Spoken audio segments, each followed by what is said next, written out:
Bonjour. Avec mon compagnon, on réfléchit à ouvrir un compte joint. Quels sont les avantages et les risques? Merci.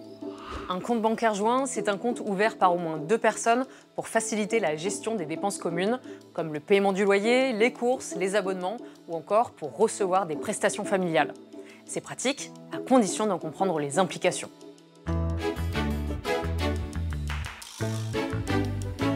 Aujourd'hui, près de 60% des personnes en couple possèdent un compte joint. Il permet à chaque cotitulaire d'effectuer des retraits, des virements et des chèques avec sa seule signature et de manière autonome. Tous les moyens de paiement peuvent être utilisés par n'importe quel cotitulaire, sauf les cartes bancaires qui sont personnelles.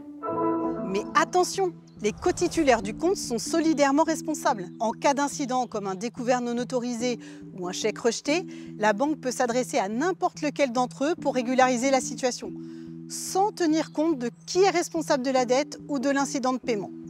Et cette solidarité, elle s'applique même lorsque les cotitulaires ne sont pas mariés.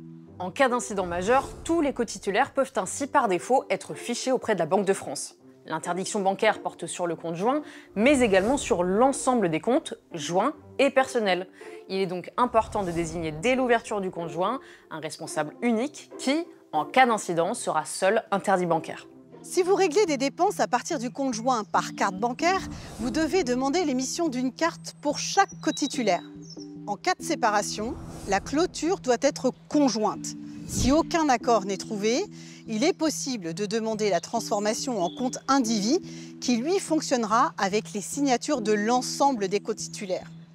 Pour cela, vous devez adresser un courrier de dénonciation, en recommander avec accusé de réception à la banque et à l'autre cotitulaire. Notez aussi qu'un divorce ne clôt pas automatiquement un compte joint.